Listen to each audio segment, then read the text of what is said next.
Isang matalim na gunting ang dahan-dahang humiwa sa huling layer ng benda na nakabalot sa mga mata ni Shena. Nanginginig ang kanyang mga kamay. Sa loob ng 2 taon, kadiliman lang ang naging mundo niya. Isang mundong walang kulay, walang liwanag, at puno ng takot. Pero ngayon, sa loob ng nakakabinging katahimikan ng kanyang kwarto, naramdaman niya ang pagbagsak ng tela sa kanyang pisngi. Iminulat niya ang kanyang mga mata. Malabo pa noong una, parang hamog sa salamin, pero unti-unting luminaw ang paligid. Nakita niya ang sarili sa salamin, ang maputla niyang mukha, ang mahaba niyang buhok, at ang mga mata niyang puno ng luha. Nakakakita na siya. Isang matamis na ngiti ang gumuhit sa kanyang mga labi. Gusto niyang sumigaw sa tuwa. Gusto niyang tumakbo palabas at yakapin ang lalaking naging mata niya sa panahong siya ay bulag. Si Bruce, ang lalaking papakasalan niya sa susunod na linggo. Bruce, bulong ni Shena, halos hindi lumabas ang boses dahil sa sobrang excitement. Dahan-dahan, siyang naglakad papunta sa pinto. Hindi na niya kailangan ng kanyang tungkod. Hindi na niya kailangang kapain ng pader. Ang sarap sa pakiramdam na makita ang bawat hakbang. Bubuksan na sana niya ng tuluyan ang pinto nang marinig niya ang isang pamilyar na boses mula sa sala. Tawa. Isang malandi at pamilyar na tawa. Napahinto si Shena. Kilala niya ang tawang iyon. Kay Catherine iyon, ang best friend niya simula high school, ang babaeng tinuturing na niyang kapatid. Sumilip si Shena sa maliit na siwang ng pinto na hindi nakasarado ng maayos. Ang nangiti sa kanyang mga labi ay dahan-dahang napalitan ng isang ekspresyon ng purong horror. Sa sofa na binili nilang dalawa ni Bruce, nakita niya ang kanyang fiancé. Walang saplot pang itaas si Bruce at si Catherine. Nakaupo ito sa kandungan ng kanyang nobyo. Ang mga daliri ay sinusuklay ang buhok ni Bruce nang may pamilyar na lambing. Parang tumigil ang pagtibok ng puso ni Shena. Nakita niyang inilapit ni Bruce ang mukha nito kay Catherine. Hinalikan niya ito, hindi lang basta halik, kundi isang halik na puno ng pagnanasa. Isang halik na kailanman ay hindi ibinigay ni Bruce kay Shena sa loob ng 2 taon. Napahawak si Shena sa hamba ng pinto. Gusto niyang sumuka.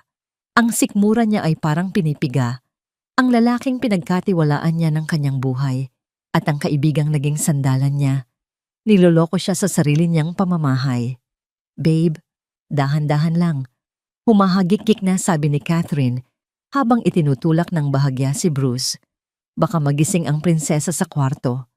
Tumawa si Bruce. Isang tawang malamig at walang puso. Hayaan mo siya, sagot ni Bruce. Hinaplos nito ang pisngi ni Catherine. Kahit magising siya, wala naman siyang magagawa. Bulag siya, Catherine. Wala siyang alam. Sigurado ka bang pipirmahan niya ang mga dokumento bago ang kasal? Tanong ni Catherine, biglang naging seryoso ang muka. Oo naman. Puno ng kumpiyansang sagot ni Bruce. Tiwalang-tiwala sa akin ang tangang yun. Sa araw ng kasal, sa atin na ang kumpanya. At kapag nakuha ko na ang lahat ng assets ng pamilya niya, ilalagay na natin siya sa mental hospital tulad ng plano. Napatakip si Shena ng bibig upang pigilan ang isang impit na sigaw. Ang mga luha ay nagsimulang umagos sa kanyang mga pisngi, mainit at masakit. Hindi lang ito simpleng panloloko. Plano itong wasakin siya. Plano itong nakawin ang lahat ng pinaghirapan ng namayapa niyang mga magulang. Mental hospital? Gusto nila siyang baliwin? Nanginig ang buong katawan ni Shena sa galit at takot. Ang kanyang paningin na kanina ay malinaw. Ngayon ay lumalabo muli dahil sa walang tigil na pagluha. Kailangan niyang umalis doon. Kailangan niyang bumalik sa kama at mag-isip. Dahan-dahan siyang umatras. 1 hakbang, 2 hakbang. Pero sa sobrang panginginig ng kanyang tuhod, hindi niya napansin ang maliit na vase na nakapatong sa side table sa hallway. Sagi ng kanyang siko ang vase. Umugong ang tunog ng babasagin sa tahimik na hallway nang bumagsak ito sa sahig. Crash! Nanigas si Shena. Sa sala, biglang tumahimik. Nawala ang tawanan, nawala ang mga bulong. Rinig na rinig ni Shena ang mabilis na pagtibok ng sarili niyang puso. Dug-dug, dug-dug. Anong tunog yun? Boses ni Bruce, matalim. Alerto. Narinig ni Shena ang pagtayo nito mula sa sofa. Ang mabibigat na hakbang ng mga paa nito ay papalapit sa pinto ng kanyang kwarto. Wala siyang suot na benda sa mata. Kitang-kita ang kanyang mukha. Kung maabutan siya ni Bruce ngayon na nakadilat at nakatayo sa hallway, tapos na ang lahat. Malalaman nilang nakakakita na siya.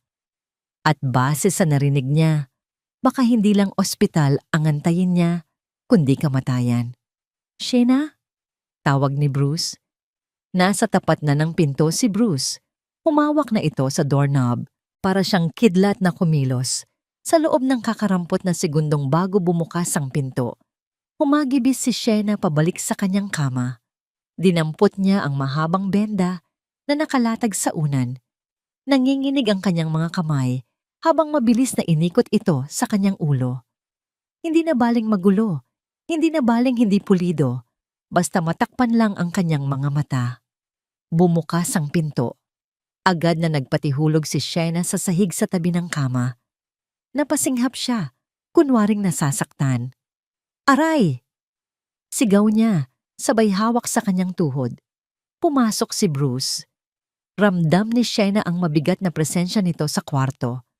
Ipinikit niya ng mariin ang kanyang mga mata sa ilalim ng benda. Ang puso niya ay halos lumabas sa dibdib sa sobrang kaba. Shena? Ang boses ni Bruce ay puno ng pag-aalala. Isang pekeng pag-aalala na dati ay nagpapakalma sa kanya, pero ngayon ay nagpapatindig na ng kanyang balahibo. Anong nangyari? Bakit nasa sahig ka? Naramdaman niya ang paghawak ni Bruce sa kanyang braso. Ang mga kamay na kanina lang ay humahaplos sa ibang babae. Gusto niyang bawiin ang kanyang braso, gusto niyang ilayo ang kanyang sarili, pero kailangan niyang magpigil, kailangan niyang umarte. Bruce! Humahagulgol na sagot ni Sheena. Nauuhaw ako. Tatayo sana ako para kumuha ng tubig pero nakalimutan ko ang tungkod ko. Natabig ko yata yung vase sa labas. Natahimik si Bruce ng ilang sandali. Pinapakiramdaman siya nito. Sa ilalim ng manipis na tela ng benda, bahagyang idinilat ni Sheena ang kanyang mga mata. Dahil minadali niya ang pagkakabit, may maliit na siwang sa bandang ibaba, malapit sa kanyang ilong. Nakita niya ang sapatos ni Bruce at sa likod nito, nakita niya ang pagpasok ng isa pang pares ng paa. High heels na kulay pula. Kay Catherine. Oh my God, Bessie! Tili ni Catherine. Mabilis itong lumapit. Okay ka lang ba? Narinig namin yung basag. Nag-worry kami masyado. Nakita ni Sheena sa limitadong siwang ng kanyang paningin ang pagyuko ni Catherine. Pero taliwas sa tono ng boses nito, nakita niya ang ekspresyon ng mukha ng kaibigan. Nakangiwi si Catherine. Umiirap. Wala ni katiting na awa sa mukha nito. Pasensya na, mahinang sabi ni Sheena. Yumuko siya para itago ang puot sa kanyang mga mata. Napakalampak ko talaga. Wala na akong kwenta. Shh! Huwag mong sabihin yan, Hon, sabi ni Bruce habang inaalalayan siyang tumayo. Aksidente lang yon. Dito ka lang. Uupo ka muna. Kami na ni Kath ang maglilinis ng kalat. Inalalayan siya ni Bruce paupo sa gilid ng kama. Habang kunwaring inaayos ni Bruce ang kumot sa binti ni Sheena, nakita ni Sheena ang kamay ni Catherine na humaplos sa likod ni Bruce. Pasimple. Malandi. Magpahinga ka na muna. Malambing na sabi ni Catherine kay Sheena. Maghahanda lang kami ng dinner. Favorite mo ang niluto ko kare-kare. Salamat, Kath. Sagot ni Sheena. Ang swerte ko talaga na nandito kayong dalawa. Halos masuka siya sa sarili niyang sinabi. Pagkalabas ng dalawa, napahawak si Sheena sa kanyang dibdib. Habol niya ang kanyang hininga. Ligtas siya sa ngayon. Pero, hindi pa tapos ang gabi. Kinagabihan, Sa hapagkainan, ang impyerno ay nagpatuloy. Nakaupo si Sienna sa kabisera. Nasa kanan niya si Bruce, nasa kaliwa naman si Catherine. "Here, tikman mo to," sabi ni Bruce, sabay subo ng kutsara sa bibig ni Sienna. Nginuya ni Sienna ang pagkain kahit parang lasang abo ito sa bibig niya. "Masarap ba?" tanong ni Bruce. "Oo, masarap," sagot ni Sienna. Yumuko siya kunwari para punasan ang kanyang bibig, pero ang totoo ay para sumilip muli sa ilalim ng benda. Sa ilalim ng mesa, nakita niya ang kamay ni Bruce na nakapatong sa hita ni Catherine. Ang paa ni Catherine ay banayad na kinikis-kis ang binti ni Bruce. Nanginginig ang tinidor na hawak ni Sienna. Ang galit ay parang kumukulong tubig sa loob niya. Gustong sumabog, gustong manunog, pero naalala niya ang naririnig niya kanina. Mental hospital. Kung magwawala siya ngayon, matatalo siya. Iisipin ng lahat na baliw siya. Kailangan niya ng ebidensya. Matibay na ebidensya. "Excuse me?" Paalam ni Bruce matapos ang ilang minuto. "Mag-CR lang ako sandali. Naiwan ko yata yung phone ko sa kwarto." Tumayo si Bruce. Nang makaalis ito, naramdaman ni Sienna ang matalim na titig ni Catherine sa kanya. "Alam mo, Bessie?" sabi ni Catherine. Ang boses ay puno ng pekeng tamis. "Minsan naaawa ako kay Bruce. Ang hirap siguro mag-alaga ng, taong may kapansanan habang buhay. Pero don't worry, nandito naman ako para tulungan siya." Humigpit ang hawak ni Sienna sa gilid ng mesa. "Salamat, Kath," sagot niya nang hindi tumitingin. "Hindi ko alam kung anong gagawin ko kung wala ka." "Wala iyon," sagot ni Catherine. "Para saan pa ang magkaibigan?" Narinig ni Sienna ang mahinang pagtawa ni Catherine. Isang tawa na parang insulto sa pagkatao niya. Pagkatapos ng hapunan, nagpahatid na si Sienna sa kwarto. Sinabi niyang masama ang pakiramdam niya dahil sa pagkadapa kanina. Ilang oras ang lumipas. Hating gabi na. Narinig ni Sienna ang pagbukas ng pinto ng CR sa loob ng kwarto nila. Lumabas si Bruce, amoy sabon at alak. Nagtulog-tulugan si Sienna. Naramdaman niya ang pagbigat ng kabilang side ng kama nang humiga si Bruce. Ilang sandali lang, narinig na niya ang malakas na hilik nito. Dahan-dahang bumangon si Sienna. Tinanggal niya ang benda sa kanyang mata. Ang sarap sa pakiramdam na makahinga ang kanyang balat, pero mas masarap ang pakiramdam ng kalayaan na makakitang muli. Nakita niya ang cellphone ni Bruce sa ibabaw ng nightstand. Umiilaw ito. May notification. Nilingon niya si Bruce. Mahimbing ang tulog nito, nakanganga. Ang lalaking akala niya ay prinsipe, isa palang demonyo. Maingat na inabot ni Sienna ang cellphone. Alam niya ang passcode. Birthday niya ito. Isang paraan ni Bruce para ipakita kunwari kung gaano siya ka-in love. Pero isa lang pala itong strategiya para makuha ang tiwala niya. Binuksan niya ang inbox. Ang huling text message ay galing sa isang numerong nakapangalan na Doc Ramirez. Binasa ni Sienna ang mensahe at nanlamig ang buong katawan niya. "Sir Bruce, ready na ang drops para sa mata niya. Ito yung mas matapang na dose. Sisirain nito ang kornea niya ng permanente sa loob ng 2 linggo. Pwede niyo nang pick upin bukas." Napatakip ng bibig si Sienna. Permanente. Gusto talaga siyang bulagin ni Bruce habang buhay. Nanginginig ang mga daliri ni Sienna habang hawak ang telepono. Kinuha niya ang sarili niyang cellphone na nakatago sa ilalim ng unan at kinuna ng picture ang mensahe. Ito na. Ito ang unang ebidensya. Ibabalik na sana niya ang cellphone ni Bruce nang biglang gumalaw ang lalaki. Umungol si Bruce at dahan-dahang iminulat ang mga mata. Nagkasalubong ang paningin nila ni Sienna. Si Sienna na walang benda sa mata. Si Sienna na hawak ang cellphone niya. "Sienna?" Antok na tanong ni Bruce. Pero mabilis na nagbago ang ekspresyon nito mula sa antok patungong pagdududa. "Anong ginagawa mo?"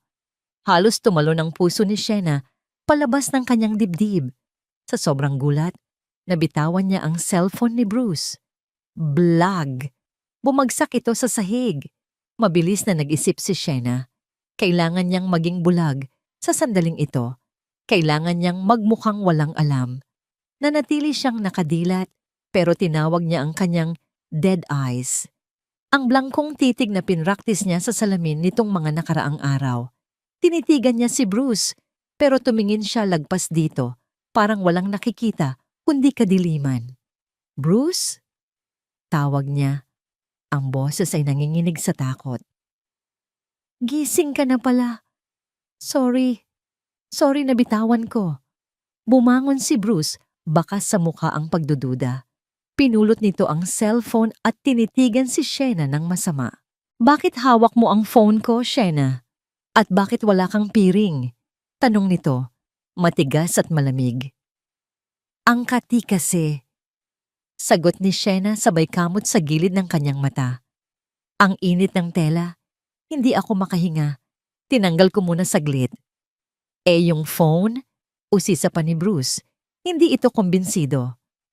Tumunog kasi. Pagsisinungaling ni Shena, kinapaka pa niya ang hangin sa harap niya.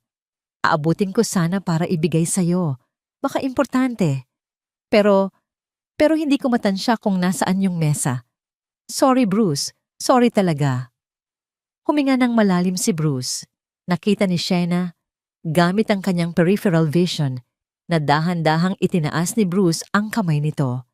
Iinawagayway ni Bruce ang palad sa tapat mismo ng mukha ni Shena. 1 pulgada na lang ang layo. Hindi kumurap si Shena. Pinanatili niyang blangko ang kanyang mga mata. Kahit gustong-gusto niyang umiwas, ito ang pinakamahirap na acting sa buong buhay niya. Ibinaba ni Bruce ang kamay. Napabuntong hininga ito. Naniwala siya. Hay naku, Shena! Inis na sabi ni Bruce. Huwag mo nang pakikialaman ang gamit ko, okay? Work yun! At ibalik mo yung benda mo. Baka maimpeksyon yung mata mo. Opo. Mahinang sagot ni Shena. Sorry na. Ligtas siya. Sa ngayon. Kinabukasan dinala ni Bruce si Shena sa opisina ng kumpanya. Ito ang unang beses na nakatapak ulit si Shena sa sarili niyang kumpanya matapos ang aksidente. Amoy niya ang pamilyar na scent ng opisina, kape at papel. Pero iba na ang pakiramdam ngayon. Hindi na siya ang boss dito. Isa na lang siyang pirma na kailangan nilang makuha. Dahan-dahan, alalay ni Bruce habang pinapaupo siya sa kanyang swivel chair. Salamat, Hon, sabi ni Shena. Okay, let's go straight to business, sabi ni Bruce. Narinig ni Shena ang pagbukas ng isang folder. Kailangan mong pirmahan itong documents para sa renewal ng contract ng mga suppliers natin. Kapag hindi mo na pirmahan ngayon, titigil ang production next week. Piniabot ni Bruce ang ballpen sa kamay ni Shena at itinutok ang dulo nito sa papel. Dito ka pipirma, sabi ni Bruce. Yumuko si Shena. Sa ilalim ng suot niyang dark sunglasses, bahagya niyang idinilat ang mga mata. Binasa niya ang pamagat ng dokumento. Hindi ito kontrata sa suppliers. Deed of absolute sale. Ibinebenta ni Shena ang 40% ng shares niya sa isang kumpanyang hindi niya kilala. At sigurado siya, dummy company ito ni Bruce. Kumulo ang dugo ni Shena. Gusto niyang isaksak ang ballpen sa leeg ng lalaking nasa harap niya. Pero hindi pa pwede. Hinawakan niya ang sentido niya at umarte. Aray, daing ni Shena. Binitawan niya ang ballpen. Bakit? Anong problema? Iritableng tanong ni Bruce. Sobrang sakit ng ulo ko, Bruce, sabi ni Shena. Halos maiyak sa sakit. Kunwari. Nahihilo ako. Parang umiikot ang paningin ko kahit madilim. Kailangan ko ng gamot. Nasa bag ko sa kotse na iwan ko yata. Singhal ni Bruce. Ngayon pa talaga. Importante to eh. Please, Han. Pagmamakaawa ni Shena. Hindi ako makapag-focus. Kunin mo muna, please. Padabog na tumayo si Bruce. Sige, dyan ka lang. Huwag kang gagalaw. Utos nito bago lumabas ng opisina at ibinalibag ang pinto. Pagkasara ng pinto, naging kidlat ulit si Shena. Hinubad niya ang salamin. Mabilis niyang kinuha ang dokumento sa mesa. Click, click, click. Kinuha niya ang kanyang cellphone at kinuna ng litrato ang bawat pahina ng kontrata. Ito ang ebidensya ng fraud. Pagkatapos, binuksan niya ang drawer ng mesa. Nakita niya ang isang folder na may pangalang Catherine Go. Binuksan niya ito. Appointment paper, Catherine Go, Chief Financial Officer, CFO. Napapailing na lang si Sheena. Ginawa niyang CFO ang babaeng walang alam sa finance, kundi ang gumastos ng pera ng iba. Kinuha ni Sheena ang isang maliit na voice recorder na binili niya online. Nilagyan niya ito ng double-sided tape at mabilis na idinikit sa ilalim ng mesa sa lugar na hindi mapapansin ni Bruce. "Huli kayo!" bulong niya. Ibinalik niya ang mga papel sa ayos nito kanina. Sinuot niya ulit ang salamin. Akala niya ay may oras pa siya. Akala niya ay matatagalan si Bruce sa paghahanap ng gamot sa kotse. Pero biglang bumukas ang pinto. Hindi ito si Bruce. Ang mga yapak ay magaan. Tunog ng heels. Nakaupo si Sheena. Hawak ang folder ni Catherine na nakabukas pa sa kanyang kandungan. Nakalimutan niyang isara at ibalik sa drawer. At ang mas malala, nakababa ng bahagya ang kanyang sunglasses dahil nagbabasa siya. "Babe, nakuha ko na yung..." Napatigil ang boses. Hindi boses ni Bruce. Boses ito ni Catherine. Nag-angat ng tingin si Sheena. Sa pintuan, nakatayo si Catherine. Nanlaki ang mga mata nito habang nakatingin kay Sheena. Nakatingin sa folder na hawak ni Sheena at nakatingin sa mga mata ni Sheena na bahagyang nakasilip sa likod ng salamin. Nagkatitigan sila. Katahimikan. Nakabibinging katahimikan. Dahan-dahang isinara ni Catherine ang pinto sa likod niya. Isang nangiting demonyo ang unti-unting gumuhit sa mga labi nito. "Sheena," sabi ni Catherine, ang boses ay parang ahas na gumagapang.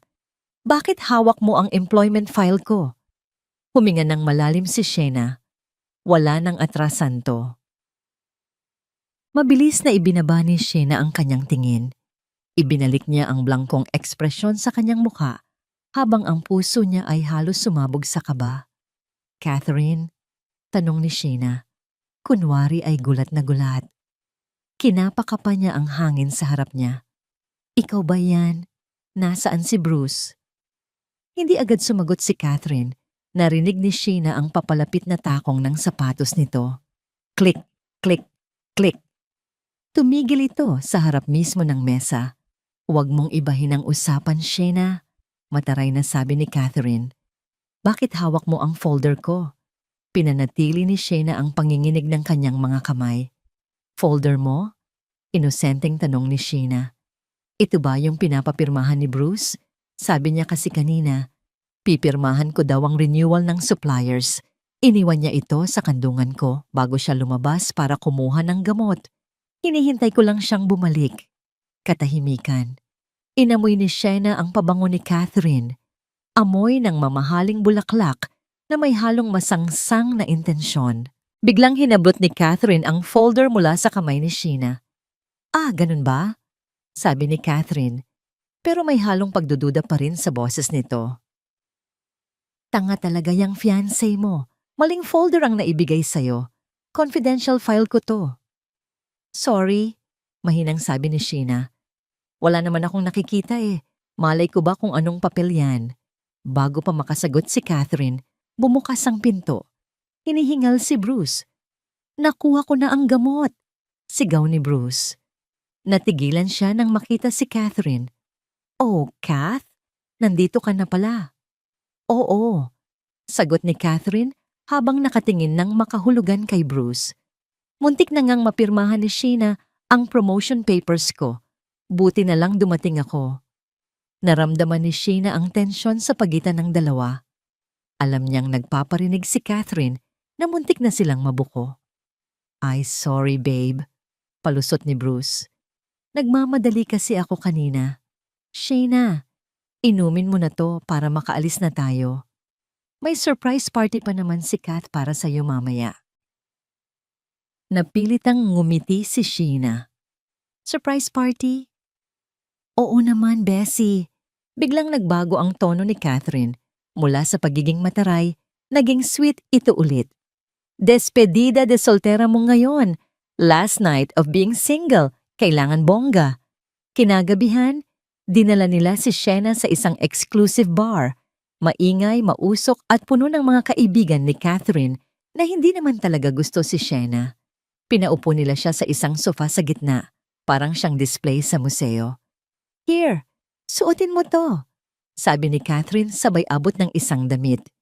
Gift ko sa'yo. White dress yan galing pang Paris. Bagay na bagay sa bride-to-be. Hinawakan ni Shena ang tela. Magaspang. At nang pasimple niyang silipin ito sa ilalim ng kanyang sunglasses, nakita niya ang totoo. Hindi ito puti. Kulay cream ito na naninilaw na sa kalumaan. May mantsa pa sa laylayan. Mukhang nabili lang sa ukay-ukay o nakuha sa basahan. Ito ang gusto nilang isuot niya para pagtawanan siya ng mga tao. Salamat, Kath, sabi ni Shena. Pinipilit na wag ipakita ang pandidiri.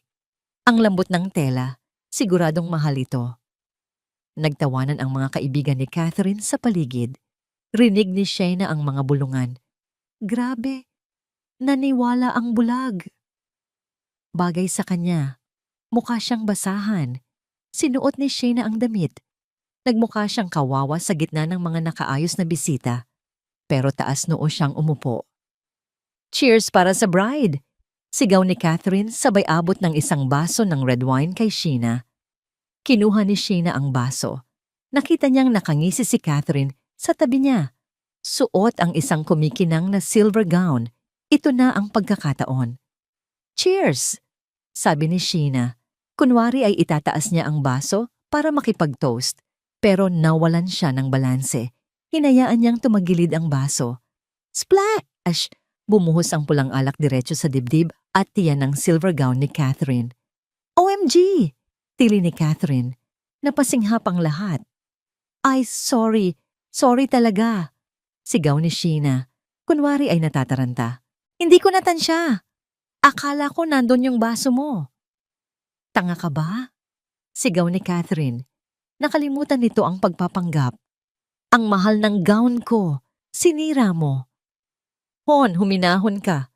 Saway ni Bruce na lumapit agad kay Catherine. Hindi kay Sheena. Hindi niya sinasadya. Bulag yung tao. Nakita ni Sheena ang pamumula ng mukha ni Catherine sa galit. Gusto nitong manampal pero maraming nakatingin. Mag-CR lang ako. Padabog na sabi ni Catherine. Kailangan kong labhan to. Samahan na kita, sabi ng isang kaibigan nito. Naiwan si Sheena sa sofa, kunwari ay hiyang-hiya. Pero sa loob-loob niya, tumatawa siya. Bagay ang mantsa ng alak sa maitim na budhi ni Catherine. Maya-maya, nagpaalam din si Sheena na mag-CCR. Inalalayan siya ng isang waiter hanggang sa pinto. Pagpasok sa CR, siniguro niyang walang ibang tao sa cubicles. Pumasok siya sa dulo. Sa kabilang cubicle, narinig niya ang boses ni Catherine at ng kaibigan nito. Hindi alam ni Catherine na nandoon din si Sheena. Nakakainis talaga ang babaeng yun. Anggil ni Catherine. Nasira ang gabi ko. Hayaan mo na girl, sabi ng kaibigan nito. After ng kasal, sayo na si Bruce, sayo na ang pera. Dapat lang, sagot ni Catherine. Humina ang boses nito pero dinig na dinig pa rin ni Sheena. Kailangan na naming makuha ang pera. Buntis ako, girlie. Magdadalawang buwan na. Nanlaki ang mga mata ni Sheena sa loob ng cubicle. Buntis, kaya pala nagmamadali sila. Kaya pala gusto siyang patayin o ipakulong agad ni Bruce. May pamilya na silang binubuo gamit ang pera ni Sheena. Bago pa siya makapag-react, bumukas ang pinto ng CR. Pumasok ang isang babae na naka-uniforme ng janitress. Pero kilala ni Sheena ang boses ng magsalita ito. Ma'am Sheena? Pabulong na tawag nito. Nasa labas na sina Ma'am Catherine. Umalis na. Lumabas si Sheena sa cubicle. Ang janitress ay walang iba, kundi ang pinsan ng kanyang lawyer na si Attorney Santos. Ito ang contact niya ngayong gabi. Nakuha mo ba? Tanong ni Sheena. Mabilis na inabot ni Sheena ang maliit na USB drive mula sa kanyang bulsa. Laman nito ang picture ng kontrata at ang recording sa opisina. Nandyan lahat. Mabilis na sabi ni Shayna. Sabihin mo kay Attorney Santos, ipapirma ko ang fake transfer docs bukas para kumagat sila sa pain. Kinuha ng babae ang USB, pero may inabot itong isang papel kay Shayna. Pinapabigay ni attorney, sabi ng babae. Seryoso ang muka. Bad news, ma'am. Binuksan ni Shayna ang papel at binasa ito ng mabilisan. Nanlamig siya. Ayon sa report ng bangko, nag-initiate na ng wire transfer si Bruce kaninang umaga. Inilipat nito ang malaking pondo ng kumpanya sa isang offshore account sa Cayman Islands. Pending pa ang transaction, paliwanag ng babae. Pero mag-clear ito sa mismong araw ng kasal, 2:00 ng hapon. 2:00 ng hapon. Iyon ang oras ng seremonya. Kung hindi mapipigilan ni Shayna ang kasal at hindi maipakukulong si Bruce, bago mag 2:00, simot ang pera ng kumpanya. Mawawala ang lahat ng pamana ng magulang niya. Napatingin si Shayna sa salamin. Ang despedida na ito ay hindi lang paalam sa pagiging dalaga. Ito ay paalam sa oras.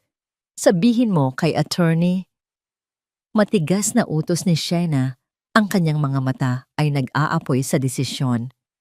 Humanda siya. Hindi lang kasal ang magaganap sa simbahan sa makalawa. Magkakaroon ng digmaan. Hawak ni Bruce ang baso ng whiskey habang nakatanaw sa city skyline mula sa balcony ng penthouse ni Catherine. Napangiti siya. Ang liwanag ng mga ilaw sa ibaba ay parang mga gintong barya na naghihintay lang na dukutin niya.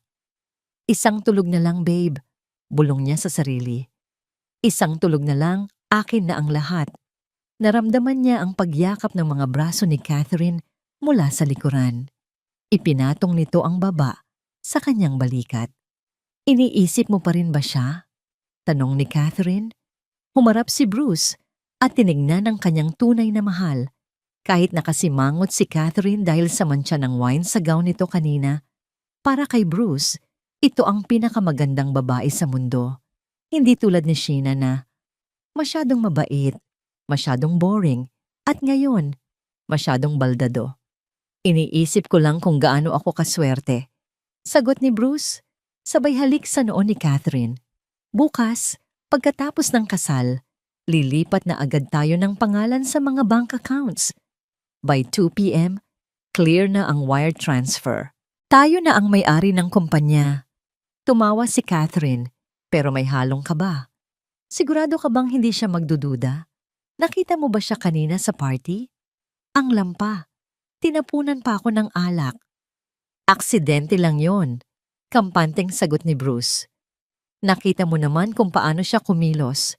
Para siyang batang paslit na nangangapa sa dilim. Tiwalang-tiwala siya sa akin, Kath. Mahal na mahal niya ako. Umupo sila sa sofa. Kumuha ng sigarilyo si Bruce at sinindihan ito. Puno ng usok ang kwarto, parang ang maitim nilang budhi. Alam mo, biglang seryosong sabi ni Bruce habang pinapanood ang usok. Minsan napapaisip ako, kung hindi ko kaya ginalawang preno ng kotse niya noon, magiging ganito kaya kadali ang lahat. Natigilan si Catherine. Ito ang unang beses na pinag-usapan nila nang diretso ang aksidente. 2 taon na ang nakakaraan. Bruce! Saway ni Catherine, lingon-lingon sa paligid kahit silang dalawa lang ang tao. Huwag mong sabihin, yan ng malakas. Tumawa ng mapakla si Bruce. Bakit? Tayo lang naman ang nakakaalam. Ang tangang mekaniko, patay na. Si Shayna? Ang alam niya, nawalan lang ng kontrol ang sasakyan dahil madulas ang daan. Lumapit si Bruce kay Catherine. Ang mga mata niya ay nanlilisik sa kasamaan. Ginawa ko yun para sa atin, Kath. Noong nalaman kong balak na niyang ibigay sa charity ang kalahati ng yaman ng pamilya niya, alam kong kailangan ko siyang pigilan. Kailangan ko siyang gawing baldado para umasa siya sa akin. Para ako ang maging mata niya at utak ng kumpanya. Hinaplos ni Catherine ang pisngi ni Bruce. You're wicked, Bruce. Kaya mahal na mahal kita. At ngayon, magkaka-baby na tayo. Hinawakan ni Bruce ang tiyan ni Catherine. Para sa baby natin to. Lahat ng kukunin natin kay Shena para sa future ng anak natin. Inubos ni Bruce ang alak. Tumayo siya at inayos ang kanyang suit. Uuwi na ako, sabi niya. Kailangan kong siguraduhin na mahimbing ang tulog ng ating prinsesa. Ayokong magtantrum siya bukas sa simbahan. Pag-uwi ni Bruce sa bahay ni Shena, tahimik na ang lahat. Patay na ang mga ilaw sa sala. Dahan-dahan niyang binuksan ang pinto ng kwarto ni Shena. Ang silid ay balot ng kadiliman. Tanging ang sinag ng buwan mula sa bintana ang nagbibigay ng kaunting liwanag. Nakita niya si Shena sa kama. Mahimbing itong natutulog, payapa ang muka. Ang dibdib ay dahan-dahang tumataas at bumababa. Lumapit si Bruce sa gilid ng kama. Pinagmasdan niya si Shena. Sa totoo lang, maganda si Shena. Maputi, makinis. Kung hindi lang ito naging hadlang sa ambisyon niya, baka minahal niya ito kahit paano. Pero ang pag-ibig ay para sa mga mahihirap. Ang kailangan ni Bruce ay kapangyarihan. Umupo si Bruce pambaba sa gilid ng kama. Ang bigat ng kanyang katawan ay nagpalubog sa kutsyon, pero hindi gumalaw si Shena. Nanatili itong tulog, o yun ang akala niya. Hinaplos ni Bruce ang buhok ni Shena. Ang kanyang mga daliri ay gumapang mula sa noo, pababa sa pisngi nito. Pasensya na, Shena, bulong niya sa dilim. Ang boses niya ay walang bahid ng pagsisisi. Nothing personal, it's just business. Inilapit niya ang kanyang bibig sa tainga ng dalaga. Masyado kang naging pabigat sa loob ng 2 taon. Oras na para magpahinga ka na. Sa mental hospital. Doon, hindi mo na kailangan ang mga mata mo. Hinalikan niya si Shena sa noo. Isang halik na mas malamig pa sa bangkay. Tumayo si Bruce. Inayos ang kanyang kwelyo at naglakad palabas. Kampante ang kanyang bawat hakbang. Panalo na siya. Hawak na niya ang mundo. Lumabas siya ng kwarto at dahan-dahang isinara ang pinto. Click! Binalot muli ng katahimikan ang silid. 1 segundo. 2 segundo. Sa dilim, biglang dumilat ang mga mata ni Shena. Wala ng antok. Wala ng luha. Wala ng takot. Ang kanyang mga mata ay nagniningning sa puot kasing talim ng patalim na handang humiwa. Narinig niya ang lahat. Ang pangungutya, ang plano, ang katotohanan. Dahan-dahan siyang bumangon at tumingin sa saradong pinto kung saan lumabas ang demonyo. Tama ka, Bruce. Bulong ni Shena sa hangin. Ang boses ay matigas at buo. Nothing personal. Kinuha niya ang litrato ng kanyang mga magulang sa nightstand at mahigpit itong hinawakan. Dahil bukas, personal na to. Napakaganda mo, Ma'am Shena. Narinig ni Shena ang boses ng makeup artist habang inaayos ang huling hibla ng kanyang buhok. Nakaupo si Shena sa harap ng malaking salamin sa holding room ng simbahan. Dahan-dahang iminulat ni Shena ang kanyang mga mata. Sa unang pagkakataon, nakita niya ang kanyang sarili bilang isang bride. Suot niya ang isang eleganteng off-shoulder gown na puno ng Swarovski crystals. Kumikinang ito sa ilalim ng ilaw, pero hindi ang ganda ng damit ang tinitignan niya, kundi ang babaeng nakasuot nito. Wala na ang dating Shena na laging nakayuko at takot. Ang babaeng nasa salamin ay may matang puno ng apoy. Ito ang mukha ng isang babaeng handang pumatay para sa katarungan. Salamat, sagot ni Shena. Kinuha niya ang makapal na belo at dahan-dahan itong ipinatong sa kanyang ulo. Tinatakpan ng kanyang muka at ang kanyang paningin. Kailangan niyang maging bulag. Sa huling pagkakataon, tumunog ang kampana ng simbahan. Hudyat na magsisimula na ang seremonya. Inalalayan siya ng coordinator palabas ng kwarto. Bawat hakbang ay mabigat. Parang hinihila siya ng lupa. Pero pinilit niyang ituwid ang kanyang likod. Nang bumukas ang malalaking pinto ng simbahan, sinalubong siya ng liwanag. At ng malakas na tunog ng organ, ang wedding march ay pumailan lang sa hangin. Nagsimulang maglakad si Shena. Sa ilalim ng kanyang belo, nakikita niya ang lahat. Malinaw na malinaw. Nakita niya ang mga bisita. Karamihan sa kanila ay mga kamag-anak at kaibigan ni Bruce na hindi naman niya kilala. Nakita niya ang mga peking ng ngiti nila. May ilan pang nagbubulungan habang nakatingin sa kanya ng may awa. Sayang ang ganda, bulag naman. Basa niya sa galaw ng bibig ng isang ginang sa unang hanay. Ipinagpatuloy niya ang paglalakad. Mahigpit ang hawak niya sa kanyang bouquet ng mga puting rosas. Kung alam lang nila na ang mga tinik nito ay kasing talim ng galit sa puso niya ngayon. Sa unahan, malapit sa altar, nakita niya si Catherine, ang maid of honor. Nakasuot ito ng isang matingkad na pulang gown na agaw atensyon. Sa tradisyon, bawal ang pula sa kasal dahil ito ay kulay ng pag-aagaw. Pero halatang sinadya ito ni Catherine. Nakangisi ito habang nakatingin kay Shayna, parang sinasabing, "Ako ang tunay na bida ngayon." At sa dulo ng aisle, naghihintay si Bruce. Nakatayo ito ng tuwid. Suot ang mamahaling barong Tagalog na binili gamit ang pera ni Shayna. Pero napansin ni Shayna ang isang detalye na hindi mapapansin ng iba. Panay ang tingin ni Bruce sa kanyang relo. Nagmamadali. Hindi dahil excited siyang makita ang bride, kundi dahil hinihintay niya ang deadline ng bank transfer.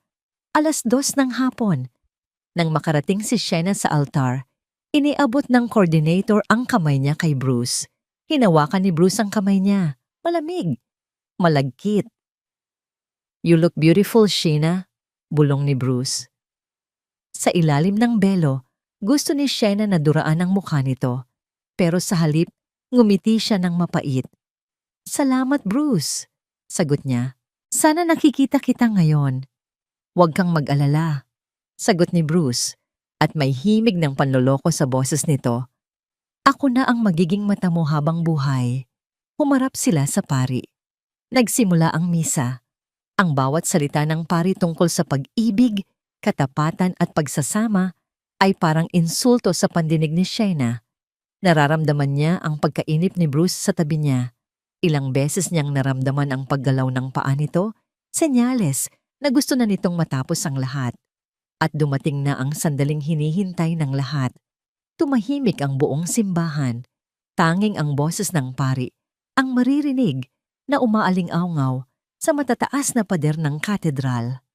"Kung mayroon man sa inyo dito ang tumututol sa kasalang ito," sabi ng pari. Ang boses ay seryoso at malakas. "Magsalita na kayo ngayon o manahimik na habang buhay." Karaniwan, ito ay parte na lang ng seremonya. Walang sumasagot. Walang kumikibo. Katahimikan. Sumulyap si Bruce kay Shayna at bahagyang pinisilang kamay nito. Parang sinasabing, "Tapos na, panalo na ako." Pero sa gitna ng katahimikan, humugot ng malalim na hininga si Shayna. Binitawan niya ang kamay ni Bruce. Naramdaman niya ang gulat ni Bruce sa tabi niya. "Ako, Father." Malakas at malinaw na sabi ni Shayna. Umugong ang bulungan sa buong simbahan. Napasinghap ang mga tao. "Shayna?" Gulat na bulong ni Bruce. "Anong ginagawa mo? Nahihilo ka ba?" Hindi sumagot si Shayna. Dahan-dahan niyang itinaas ang kanyang mga kamay. Hinawakan niya ang laylayan ng kanyang makapal na belo. Sa harap ng daan-daang bisita, sa harap ng Diyos, at sa harap ng lalaking nagtangkang pumatay sa kanya, itinaas ni Shayna ang belo at inihagis ito sa likuran niya. Tumambad ang kanyang mukha. Walang piring, walang salamin, at ang kanyang mga mata ay direktang nakatitig. Matalim, buhay, at puno ng akusasyon sa mga mata ni Bruce. Nanlaki ang mga mata ni Bruce. Namutla ito na parang nakakita ng multo. "Tumututol ako," sabi ni Shayna. Ang boses ay yumanig sa mikropono. "Dahil ang lalaking ito ay hindi ang mapapangasawa ko, kundi ang demonyong sumira sa buhay ko." Parang binuhusan ng malamig na tubig ang buong simbahan. Ang kaninang bulungan ay napalitan ng nakabibinging katahimikan. Lahat ng mata ay nakapako kay Shayna at kay Bruce. Hindi makagalaw si Bruce. Nakaawang ang kanyang bibig. Nanginginig ang mga kamay. Ang mukha niyang puno ng yabang kanina ay napalitan ng purong takot. Tinitigan niya ang mga mata ni Shena, mga matang akala niya ay patay na, pero ngayon ay puno ng buhay at nagliliyab na galit. Nakikita mo ako? Utal na tanong ni Bruce. Parang bata na nahuling gumagawa ng kalokohan. Ngumiti si Shena. Isang nangiting mapait, isang nangiting puno ng sakit na naghilom at naging puot. Oo, Bruce, sagot ni Shena ng malakas sa mikropono. Kitang-kita kita. Kitang-kita ko ang baho ng pagkatao mo. Babe, let me explain. Humakbang palapit si Bruce, tinatangkang hawakan ng braso ni Shena. May sakit ka lang. Baka hallucination lang yan ng gamot mo. Ituloy natin ang kasal, please. Umatras si Shena at tinabig ang kamay ni Bruce ng malakas. Huwag mo akong hawakan. Mariing utos ni Shena. Humarap siya sa mga tao. Nakita niya ang gulat sa mukha ng kanyang mga kamay-ari ng kumpanya, ng mga investors at ng mga kaibigan. Ito ang sandaling hinihintay niya. Gusto niyong malaman kung bakit ako tumututol? Tanong ni Shena sa lahat. Gusto niyong makilala kung sino talaga ang lalaking ito at ang babaeng nakatayo doon. Itinuro ni Shena si Catherine na nakaupo sa unahan. Namutla si Catherine sa ilalim ng makapal nitong makeup. Anong pinagsasabi mo, Shena? Sigaw ni Catherine. Tumayo ito at pilit nang ngumiti sa mga tao. Baliw na siya. Tawagin niyo ang doktor. Hindi doktor ang kailangan dito, Catherine, sagot ni Shena, kundi pulis.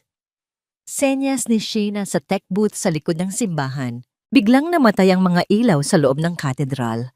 Ang tanging liwanag ay nanggagaling sa malalaking LED screens sa gilid ng altar na kanina ay nagpapakita ng prenup photos nila. Nag-iba ang imahe sa screen. Tumambad ang video na kuha mula sa hidden camera sa opisina. Malinaw ang audio. Sigurado ka bang pipirmahan niya ang mga dokumento bago ang kasal? Boses ni Catherine sa video. Oo naman. Tiwalang-tiwala sa akin ang tangang yun. Sagot ni Bruce Amis sa video habang nakapatong ang paa sa mesa ni Shena. Sa araw ng kasal, sa atin na ang kumpanya. At kapag nakuha ko na ang lahat, ilalagay na natin siya sa mental hospital. Napasinghap ang buong simbahan. Oh my God! Sigaw ng isang bisita. Hindi pa tapos ang video. Lumipat ang eksena sa kwarto ni Shena. Madilim, pero dinig na dinig ang boses ni Bruce habang kausap si Catherine. Kung hindi ko kaya ginalaw ang preno ng kotse niya noon, magiging ganito kaya kadali ang lahat. Sa puntong yun, nagkagulo na ang mga tao. Ang ilan ay napatayo sa galit. Ang mga matatanda ay napahawak sa dibdib. Murderer. Mamamatay tao. Iyon ang salitang bumubulong sa hangin. Tumingin si Shena kay Bruce. Ang lalaki ay parang statwa na hindi makagalaw. Tagaktak ang pawis nito. Manipulated yan. Sigaw ni Bruce. Pero garalgal na ang boses niya. Deepfake yan. Sinisiraan lang ako ng babaeng yan dahil may sakit siya sa utak. Talaga ba, Bruce? Hamon ni Shena. Muli siyang sumenyas. Sa screen, lumabas ang screenshot ng text message mula kay Doc Ramirez tungkol sa gamot na pampabulag. Kasunod nito ang bank transaction records ng wire transfer papuntang Cayman Islands na nakaschedule ngayong 2:00. Tumingin si Shena sa kanyang relo. 1:55 p.m., sabi ni Shena. 5 minuto bago maklear ang pera. Sayang, Bruce. Muntik na. Napatingin si Bruce sa screen. Doon niya lang na-realize na tapos na ang lahat. Wala na ang pera. Wala na ang kumpanya. Wala na ang kinabukasan niya. Biglang nagdilim ang paningin ni Bruce. Ang takot ay napalitan ng desperasyon. Hayop ka! Sigaw ni Bruce. Sa gulat ng lahat, sumugod si Bruce kay Shena. Akmang sasakalin niya ang dalaga sa harap ng altar. Papatayin kita! Napatili ang mga tao. Hindi nakagalaw si Shena sa bilis ng pangyayari. Pero bago pa dumapo ang mga kamay ni Bruce, sa leeg ni Shena, isang malakas na suntok ang tumama sa panga ni Bruce. Bumagsak si Bruce sa sahig. Sa tabi ni Shayna, nakatayo ang head ng security ng pamilya niya, kasama ang 3 unipormadong pulis na kanina pa nakaabang sa sacristy. "Huli ka," sabi ng hepe ng pulisya.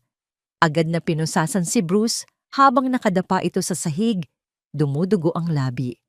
"Bitawan niyo ako. Wala akong kasalanan," pagpupumiglas ni Bruce. Sa kabilang banda, nagtangkang tumakas si Catherine.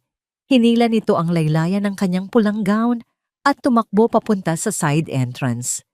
"Huwag mong hayaang makatakas ang ahas," utos ni Shayna sa mikropono.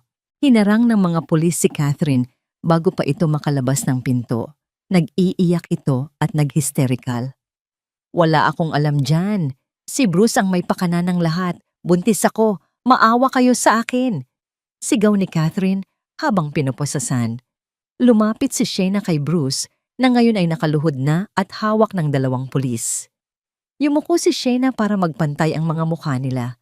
Tiningnan niya ito sa mata. Wala ng pagmamahal, wala ng awa. "Sabi mo noon, ako ang pabigat," bulong ni Shayna.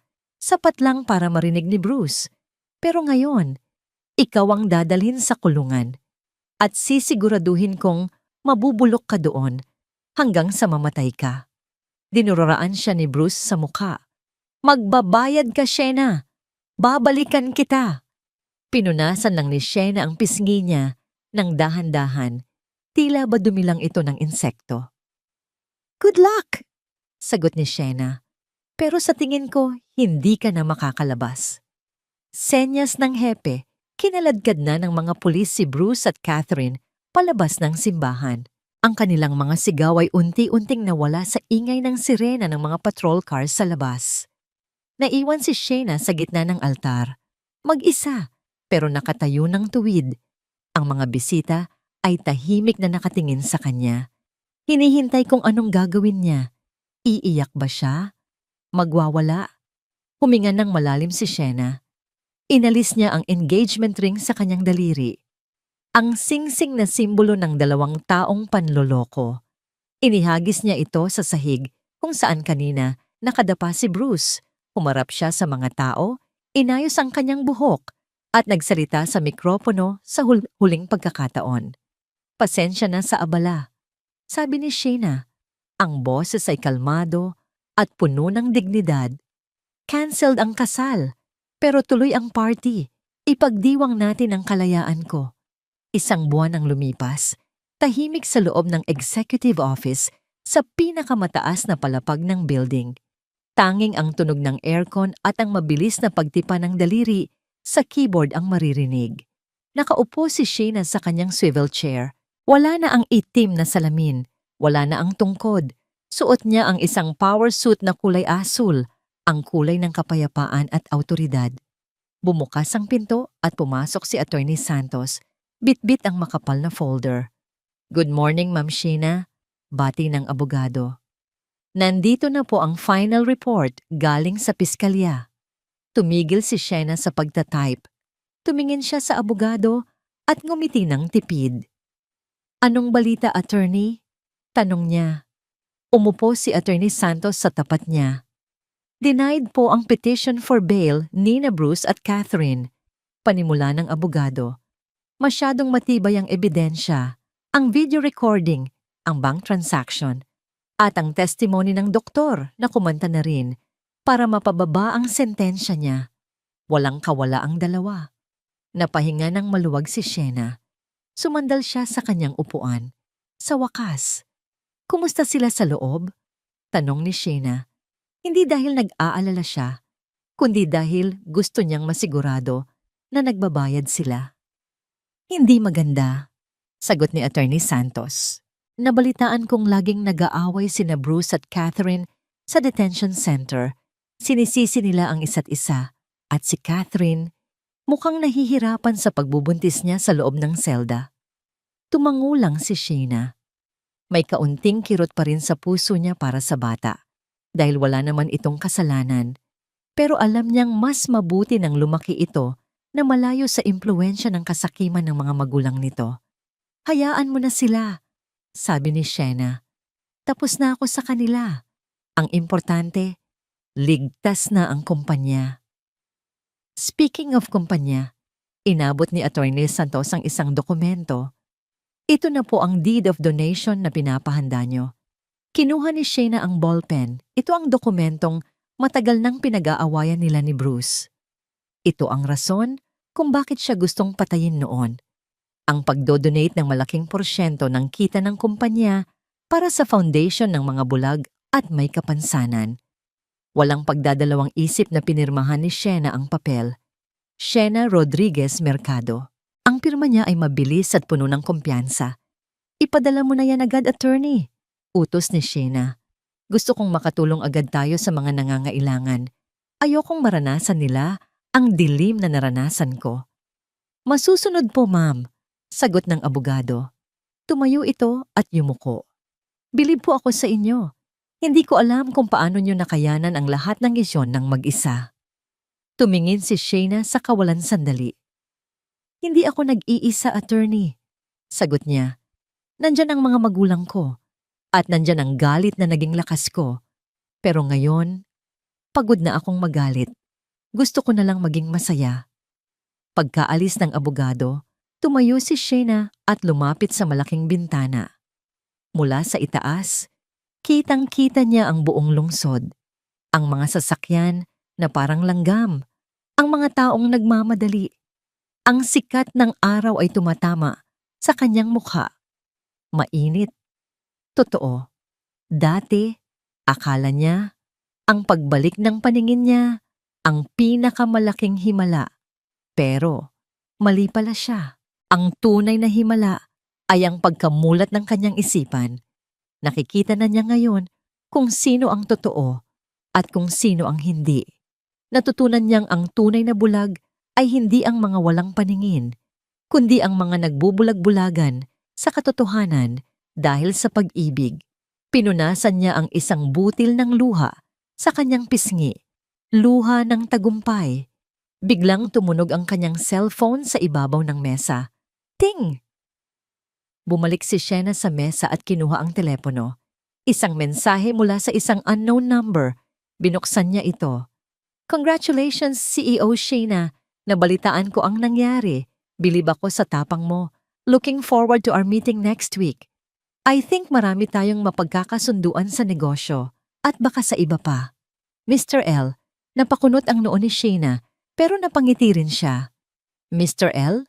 Bulong niya. Hindi niya alam kung sino ito. Maaaring bagong investor, maaaring bagong kaibigan, o maaaring simula na may isang bagong kwento. Pero sa ngayon, hindi na siya nagmamadali. Hindi na siya naghahanap ng mag-aakay sa kanya. Ibinaba ni Shayna ang cellphone. Kinuha niya ang kanyang bag at naglakad palabas ng opisina. Taas noo, diretsong tingin. Handa na siyang harapin ang mundo gamit ang sarili niyang mga mata.